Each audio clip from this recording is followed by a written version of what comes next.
Welcome, everybody, to another episode of Sinner, You're a Winner, the podcast where we teach you how to get away with all those pesky crimes. Wait, that's wrong one again. This is HomeKit Insider. You have me, Andrew, here with my pal, Steven. How you doing, man? I'm doing well. I mean, I'm down for like Ocean's 11 style stuff. I mean, that's kind of one of my dreams. I'd love to be, No, just kidding. Are we going to get arrested for this? Is this a problem? I don't even know. No, not on this podcast. Just maybe. Okay. Good. Sorry to break this in, but your video froze on my side. Is it frozen on your side? No, I am still moving, and my video seems to be moving. Okay. So.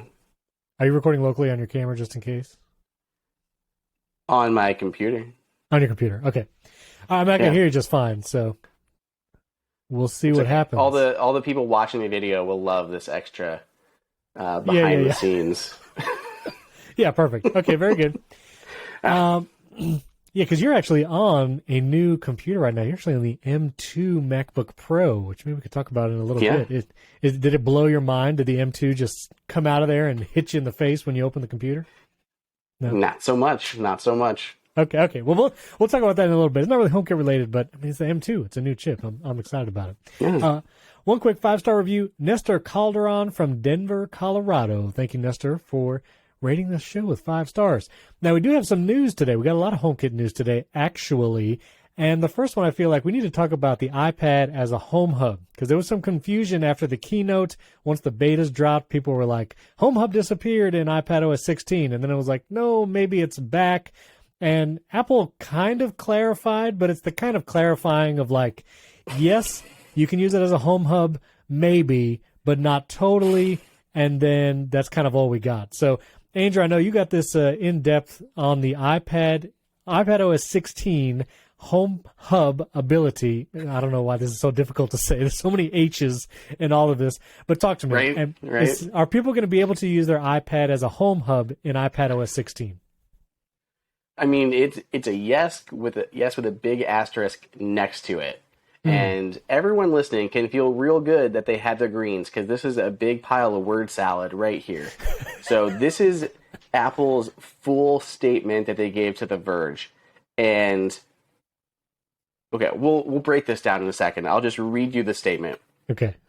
Alongside these releases, iOS, all of the new releases, the Home app will introduce a new architecture for even more efficient and reliable experience. Because iPad will not be supported as a home hub with the new architecture, users who rely on iPad for that purpose do not need to update the home architecture and can continue enjoying all existing features. No, okay. Is that very clear? Did that clear everything up for everyone? Yeah, everything is crystal clear except for all of it, because saying like don't update the architecture. So on the face of it, people are thinking, are they talking about Matter? Is this a Matter situation because Apple is talking about Matter? They're going to support it whenever it launches. Is this just that the iPad won't support that? Or like, I can't imagine there's going to be like a pop-up in the Home app in iPadOS 16. Do you want to update the architecture of your HomeKit setup?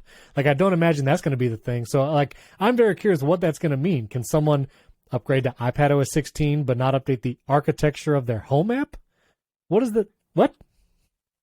Okay, so to me, so far, this does not seem Matter related. If this was Matter related, I feel like they would have called out Matter. Just another reason to be able to tout Matter as the future of the smart home. So to me, this is reading more of, in Apple's release notes for iOS 16 and the rest, they did say that with iOS 16, these updates, HomeKit will be more responsive, faster, and you can control like more accessories from the Home app, like quicker. Like if I'm tapping a bunch of light bulbs, it can communicate to those multiple accessories more reliably and faster, and it's not going to like lag behind. All great stuff.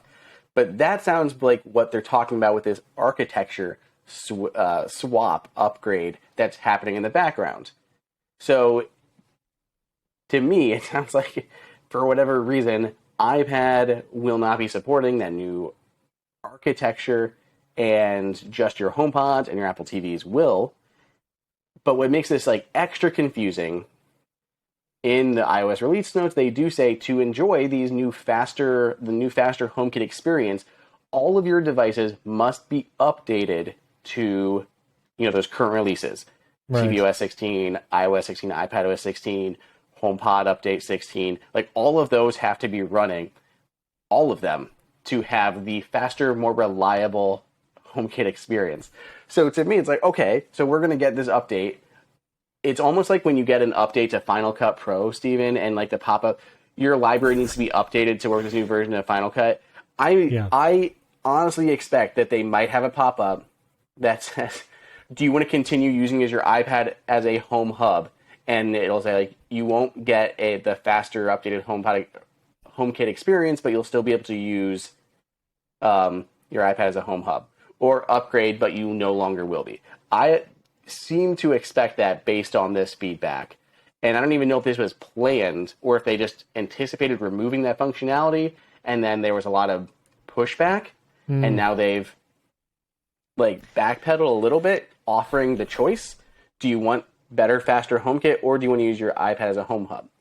And I will say the reason people want to use their iPad as a home hub that we didn't really talk about much when this was like breaking is a lot of people use their home hubs, like their iPad as a home hub for travel. So whether it's like, long term or work or hotel rooms, anything like that, you can bring a lot of HomeKit devices like smart bulbs or other lights and things. There's plenty of different devices that you can bring and you can like keep with you and automate using a home hub, which is usually your iPad because you've got it with you and it'll just work. But now with this, it just makes things real confusing and didn't make it very clear. And yeah, I don't know where Matter falls in with all of that. If you need the new architecture to support Matter, it doesn't seem like it because functionality-wise, it's the same. It's just quicker. So maybe Matter will still work even if you don't upgrade it, but it's not as fast. So This makes a lot of not sense to me. I mean, I guess I could imagine, I remember when Notes was updated, it used to like sync over weird like IMAP email settings, and then Notes eventually moved to like iCloud Sync. And I remember when you updated your iOS, there would be a pop-up when you opened the Notes app, and it said, do you want to update to iCloud syncing or whatever? Like, do you want to move your notes? Yeah. So I could imagine there being a pop-up like that. I'm just curious, like, how Apple is going to word that for it to make sense to people. Like, do you want to update the scaffolding of your home app or not? Like, I'm curious how that's going to I feel work. like it would just say updating Apple Home. Do you want to update your Apple Home to the improved experience, but you will no longer be able to use your iPad as a hub? Like something like that. And they do, the Apple spokesperson does say that they are planning to add the upgrade will be available in the app's settings in a later iPadOS 16 update. So it doesn't seem like this new architecture will be ready for day one, and it'll be an option in settings when it is available, and you'll be able to just toggle it on. Okay. Well, we will see. I'm very curious. I've never used an iPad as a home hub for travel. It was interesting to hear several listeners doing that. But now I'm thinking about it, when you go to a hotel room, especially if you're going to stay for an extended period of time, maybe you bring some HomeKit plugs with you and, use your iPad as a home hub. I kind of like that idea. Oh, you know what? And speaking of which, Andrew, I actually have a HomeKit smart plug right here from Switchbot because Switchbot, sponsor of this episode, now makes HomeKit devices. That might have been one of my all-time best transitions, Andrew. Like, let's just be real. Let's be real. How long were you sitting on that over there just thinking? It was about 5 minutes. Plugs. It was about 5 minutes I was thinking about it. But so listen, Switchbot, they've released 7 new products this year, including their Meter Plus LED light strip. They have a Plug Mini, pan and tilt cam, and of course, the new HomeKit version of their smart plug. You can use it right in the HomeKit app, which is awesome. They have some Prime Day deals going on July 7th and 11th. They have 30% off everything on their web store. Well, they have 30% off combos on the web store. You can buy combos and get a free Switchbot robot finger. And then on July 12th and 13th, there's 30% off all the products on the web store and Amazon. And you can even get another 5% off when you use the code 35PRIME-SB, SB for Switchbot. So 35PRIME-SB. We'll put links in the show notes to all of that stuff. But Switchbot has awesome stuff now. And also, we actually had a listener write in the question. Let me see if I put it in the notes here. but they were asking about IR blasters, and I forgot what it was. They were on Twitter, but they were saying like, hey, what's a smart device you can use as an IR blaster? And I remembered Switchbot Hub Mini actually functions as an IR blaster, and so I had one since we've been moving. I kind of wasn't sure where it was, so I put my Hub Mini by my entertainment center, and because Logitech Harmony is like meh, they're discontinued. I actually programmed my Hub Mini to control some of my home theater devices that are not HomeKit enabled. So Switchbot's got some awesome stuff. Check out the links in the show notes. They got some Prime Day deals going on for you. Boom. Switchbot. Boom. I kind of want to do. I want to do like a commercial, like a boom. Switchbot, the HomeKit smart plug. I don't know how to do Switchbot. It's in the bot. Hey, that's pretty good. They need to do like a short circuit collaboration. That'd be a good one. Very cool. All right. Speaking of more news, so Aqara, they've actually released an updated version of their M1S hub. Aqara devices, they have lots of different hubs. They have like the M2 hub. You can use their camera as a hub. They have their E1 USB stick type hub. But anyway, they're updating the M1S. This is Gen 2. This is like the white circle hub that has a big speaker built in. And so they've improved the speaker. They got the RGB light ring, improved Wi-Fi connectivity. It's actually got 2x2 MIMO Wi-Fi antennas, so you'll get better Wi-Fi performance. And the new hub supports all 4 modes of the HomeKit security system. So if you're looking to get into some Aqara devices, you can check out that new hub. And I will say, I've actually set up some Aqara contact sensors on the doors because now we're getting settled in the new house. I'm wanting to put more contact sensors and things around. I have to say the Aqara contact sensors are one of the fastest responding ones. I mean, it's using Zigbee with the hub and all that, but man, those things are quick. I've used them in a couple automations. I actually like the Aqara low profile type design of those contact sensors. So yeah, Aqara's got some cool stuff. I want to mention that. It's been, not to like downplay any other contact sensors because they're all good, but the one that I've noticed has been incredibly capable. Yes. And it's hilarious because it's the one that I have notifications turned on for. So I get this notification every time this contact sensor is opened or closed. And it's the one on our snack cabinet in the kitchen. I don't know. It's from Kugeek, which I don't even know if they're still around. Yeah, they were like one of the very first HomeKit companies, and this is such an old sensor. But it even has like an alert in the Home app that says like there's an update available for it, and I go to the Kugeek app and it's like there are no updates available for it. I'm like, who's lying? Who is lying? And it won't go away. But it is the freaking most rock solid contact sensor. I don't know if it's because it's like right above a home hub, but it is so fast. Like the second you open that door, I've already got a notification on my phone. And even outside the house, I'm like, I'll get like an alert. Cabinet was open, and then 5 minutes later, my wife texts me, "I ate chocolate." I'm like, she knows. She knows you're watching. You got eyes everywhere. That's interesting. I tried searching Amazon right now for Kugeek. I don't even know how to spell it, but it doesn't. It's not coming up, so I'm not sure if it's Koogeek. Yeah, it's not on Amazon right now, so I don't know if it exists anymore. But as I was searching, I don't think we've ever talked about this product. Just came across it.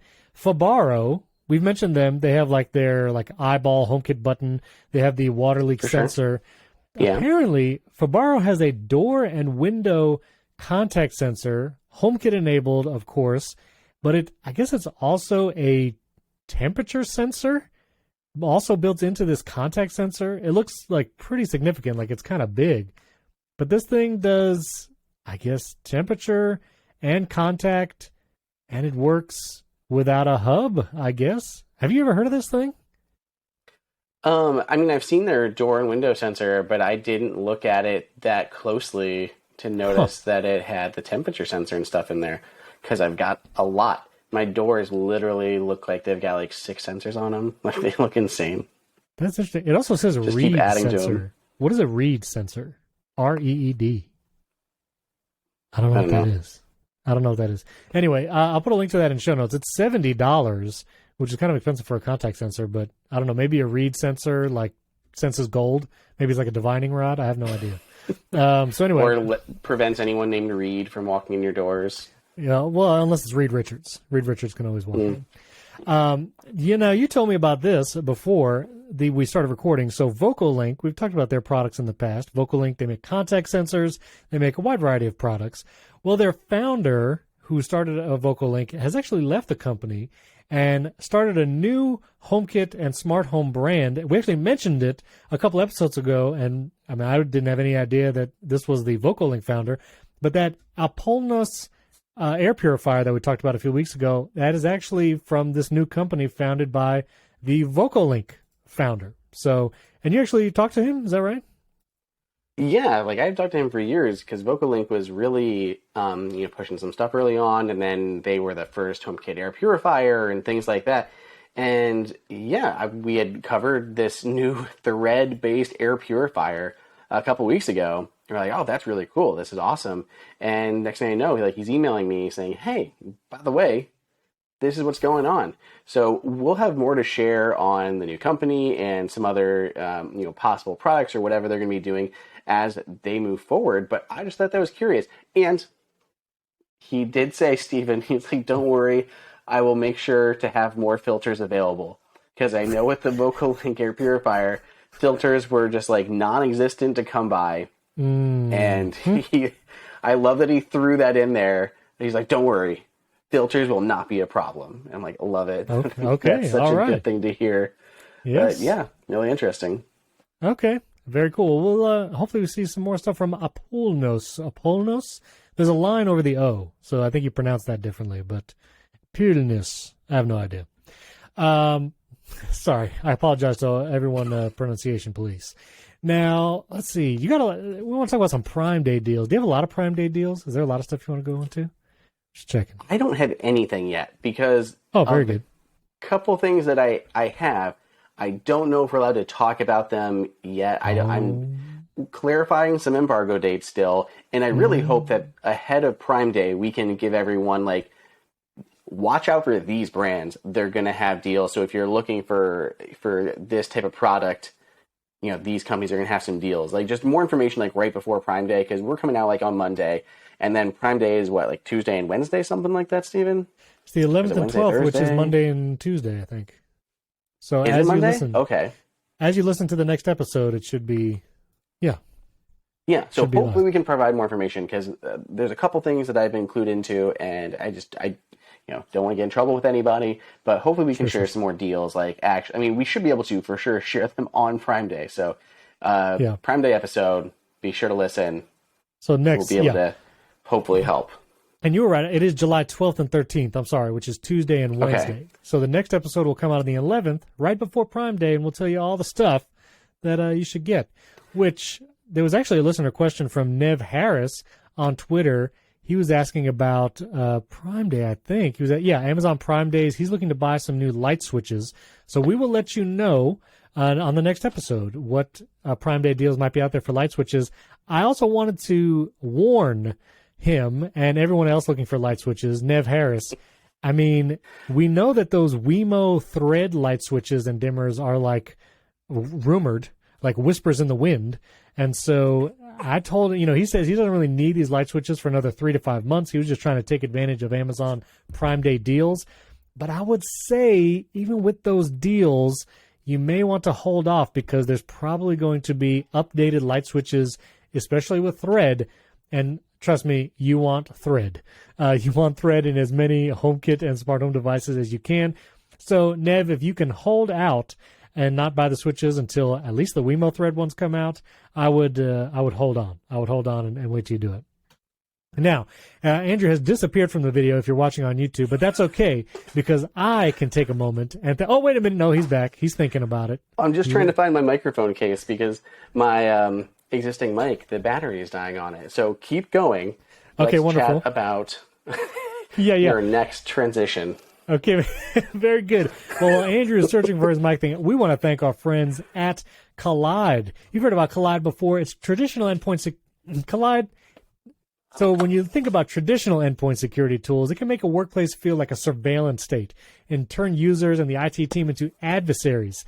And, if you've been in a company and they try to lock down devices using like mobile device management, or they really want to lock down security and privacy practices, it can feel like you don't have full access to the devices you need to work with.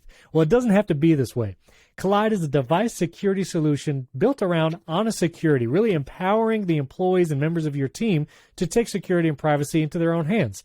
Their philosophy is that employees aren't your biggest security risk, they're your biggest allies, and your relationship with them should be based on transparency and informed consent.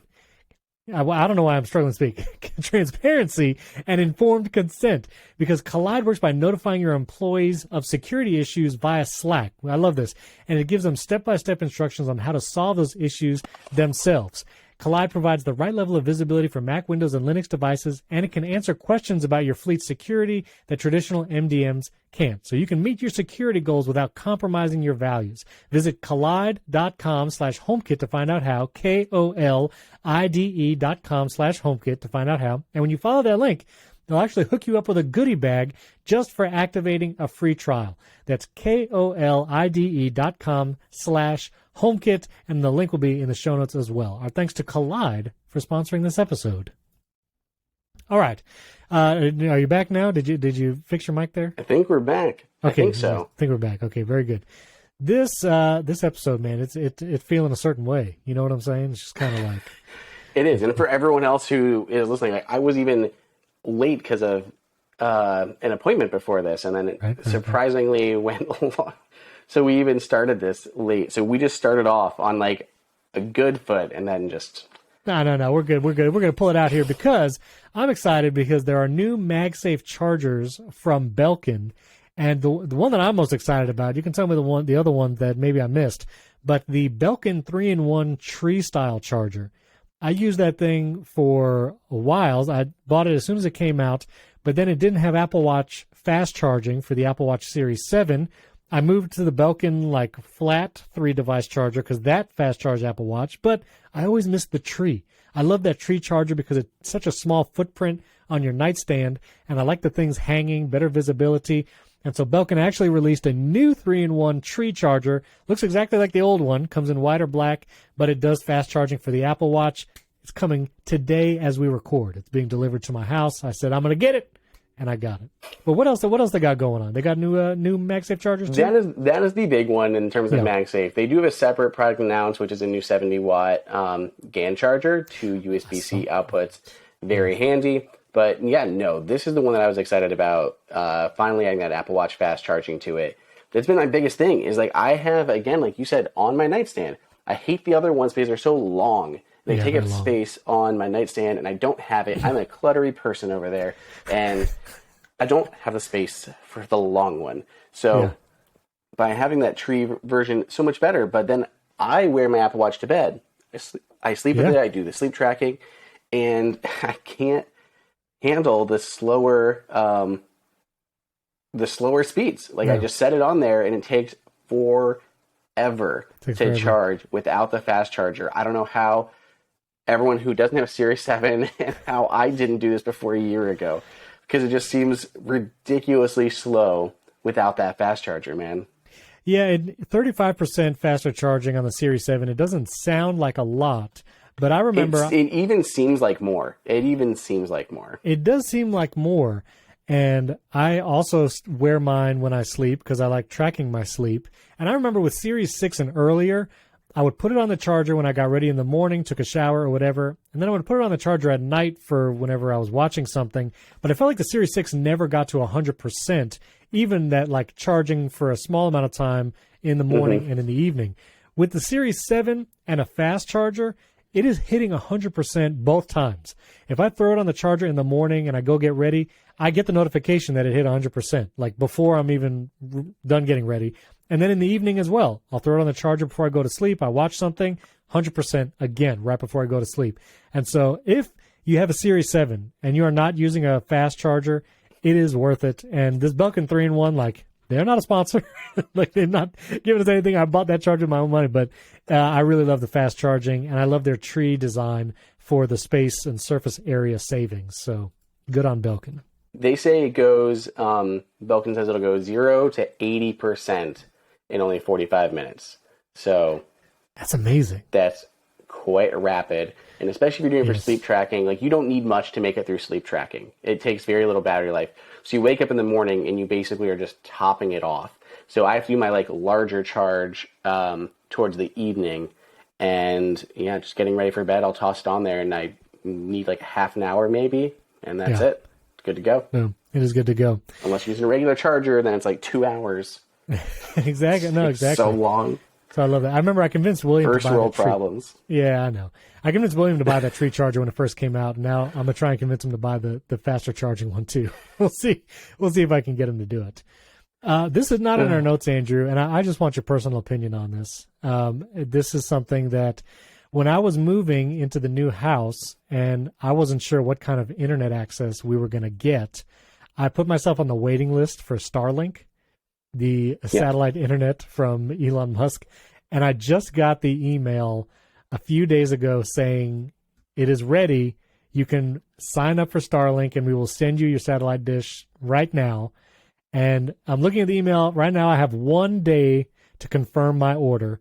Well, I have 1 day to decide whether or not I have no reason to get it now. I have fiber internet at the new house. Like I really don't need this at all.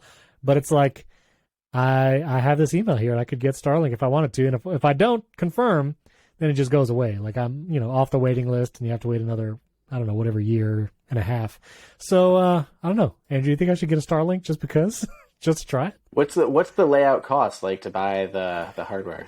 Well, that's the thing. Like, it's $100 a month for service, which I assume even after you get the hardware, you could probably cancel the service and not. That's what I was thinking. Yeah. Yeah, but you have to buy the hardware, which is $550. $550. So it is not cheap to do, and like I don't even know if anybody cares on YouTube about Starlink. I mean, probably, because all the, I don't know. I was curious to try it. I do have a lot of trees around my house, so I imagine I would have to, like, construct some kind of 100-foot totem pole to put this on, and, like, I'm probably not going to do that. Let's be real. So, I don't know. What do you think? It's tempting. It's just really cool. Like, I would want to try it. Like, it just seems awesome, super, off the grid. You're not having to worry about being tethered to your house and anything. It's really neat. And I've been reading recently about like the new version where you can like take it with you, like for basically that RV version, which still sounds like a hassle and a terrible idea, even for that. But it's at least a possibility. Yeah. But no, it seems neat. It's probably not worth it for the money. I mean, if the hardware was less, if the hardware was like $300 maybe, I'd probably do it. Right. Even just to cancel the service and like, all of a sudden you want to spin it up or something like that. Like you've got an option. But 500 plus. Yeah. It's a bit steep. It's a bit steep. I don't know. For something you don't need. I know, for something I really have no need for. But, living in Florida with hurricanes, it's like, if our power gets taken out or our internet gets taken out, it's like I could, in a pinch, like stand outside with this satellite over my head and record this podcast. Absolutely.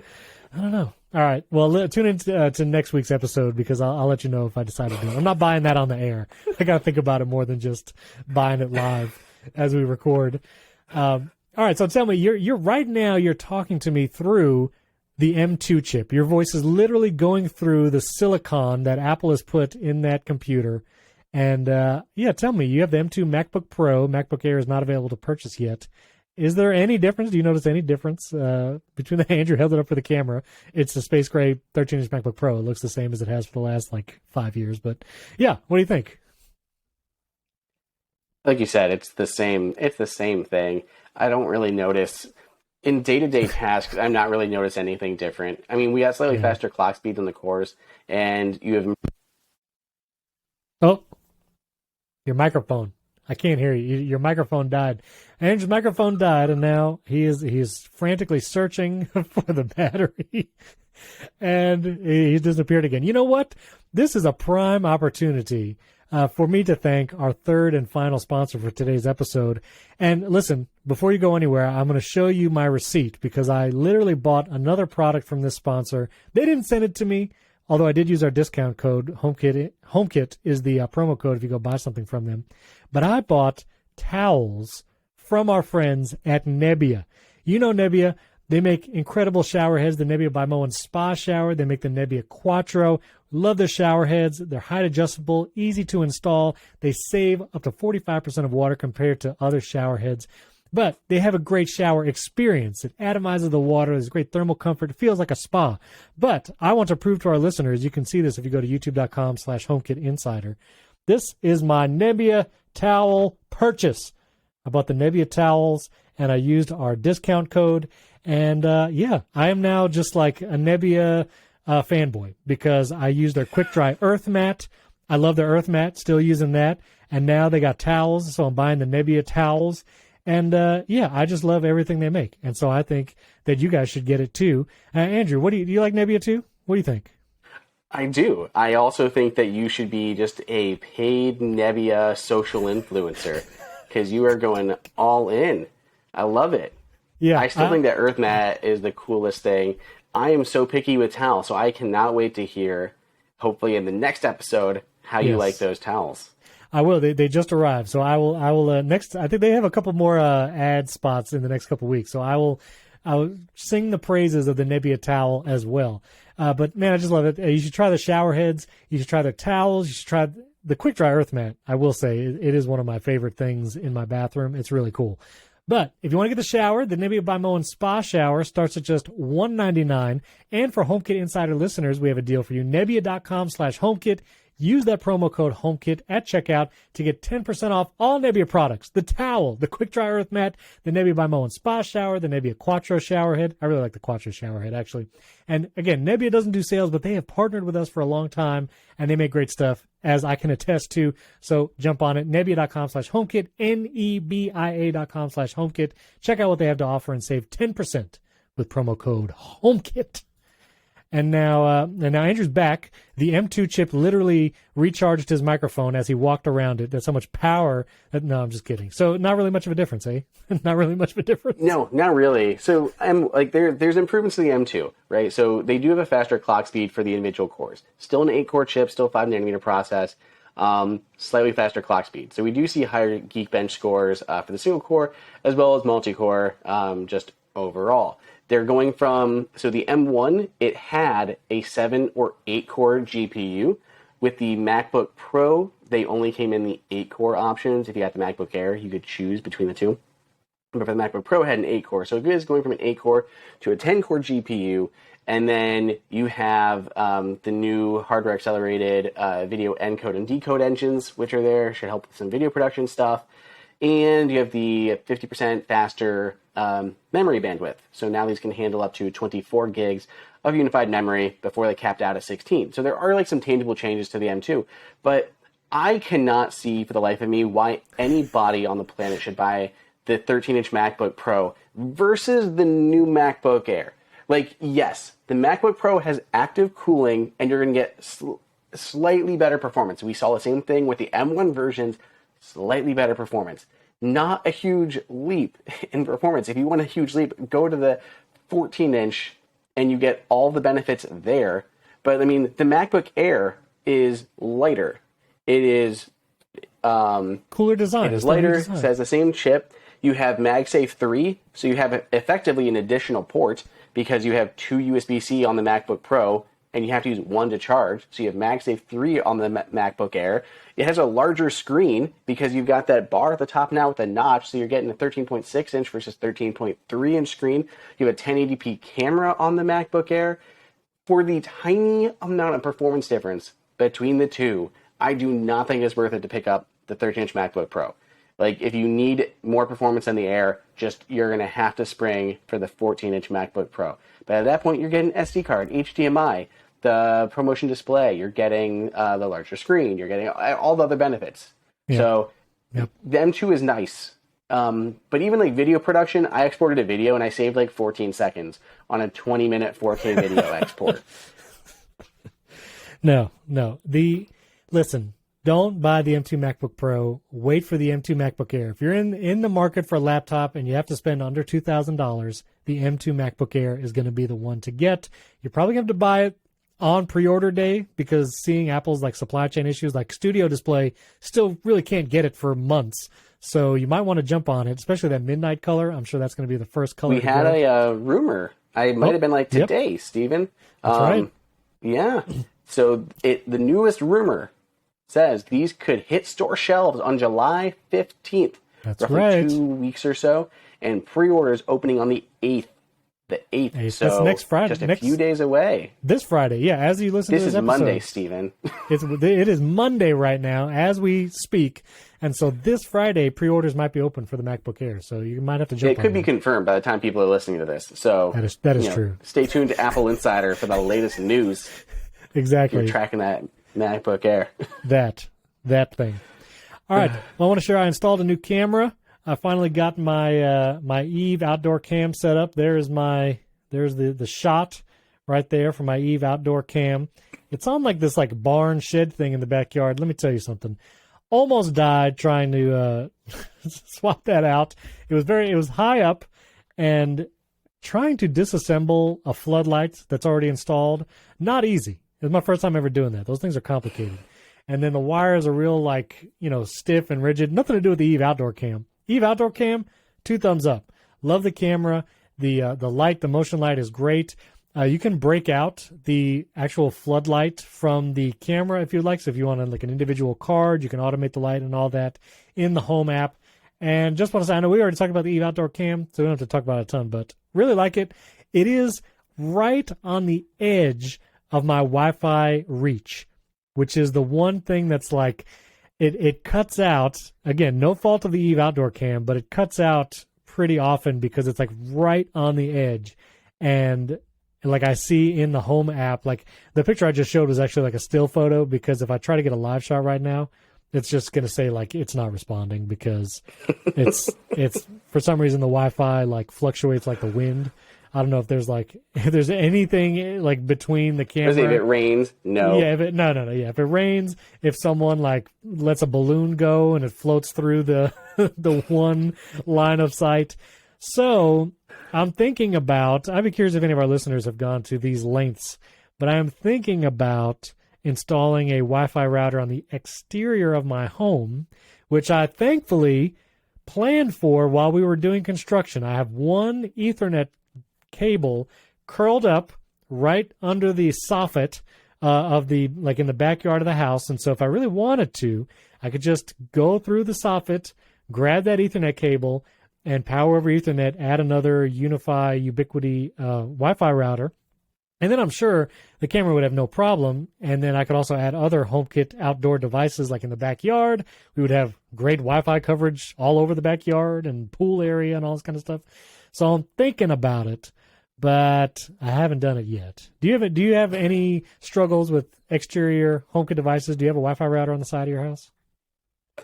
No, but we don't have any. I mean, we've got strong Wi-Fi routers that reach pretty far as is, but I don't have to put anything farther. I mean, the only thing that I have on the exterior would be the camera that I used to put on the chicken coop, which is just an Arlo one, and that reaches through the Arlo's base station, not even Wi-Fi or anything. So right, I haven't had issues. What about you had a smart door on your chicken coop, didn't you?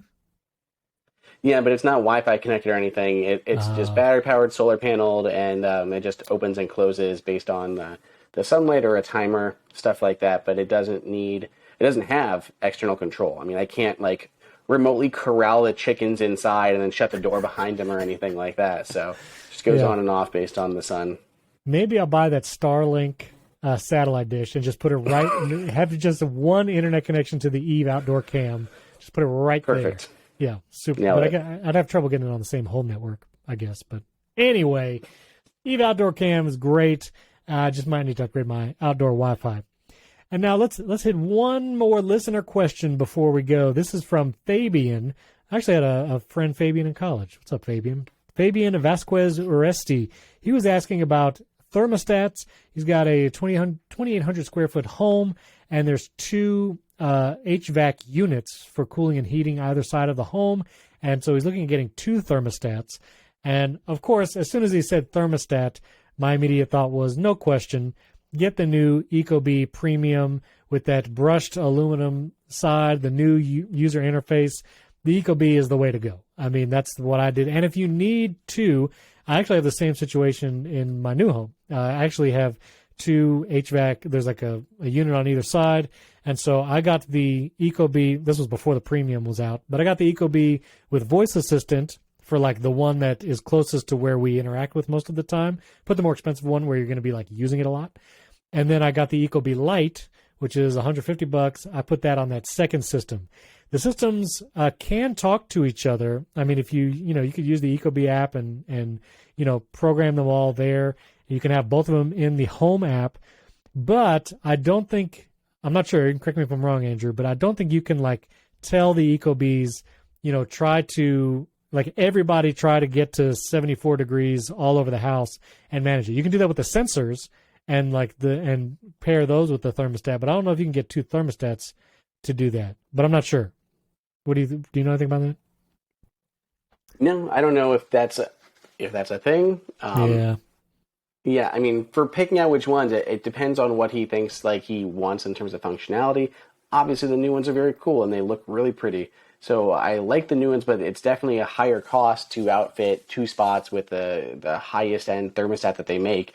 And it's really easy just to say, yeah, go with the most expensive one. But if you have like, especially one in a good spot where you're able to talk to it and use Siri, I like that. And especially if you can pick up a couple extra sensors and then maybe get the cheaper one without the sensors for your secondary one. That way you don't have to spend as much on the sensors and stuff like that. So that would maybe my kind of recommendation, but at least they have like several options now to choose from. Yeah, and I will say I use the Siri on my Ecobee a lot because it's in our family room. Did I just trigger your Siri? Is that what that just happened? Something did. Something I just heard your Siri talk.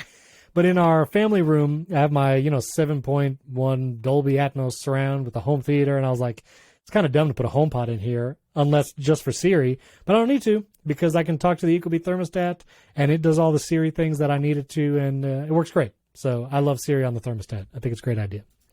So there you go, Fabian. Ecobee, it's the one. So listen, listeners, send us your questions, especially if you have a setup with an external Wi-Fi router for your HomeKit smart home stuff. I would love to know. We would love to know. Tweet at us. Andrew and I's Twitter handles are in the show notes. Shoot us your questions, your home projects. We love to cover them on the show. Links to all of our sponsors in the show notes. And of course, you can subscribe and watch the show at youtube.com/HomeKit Insider. Check us out there every week. And as we always say, we don't really say the same thing at the end of every episode, so that doesn't really apply. But nope, that's it. Thanks, HomeKiteers.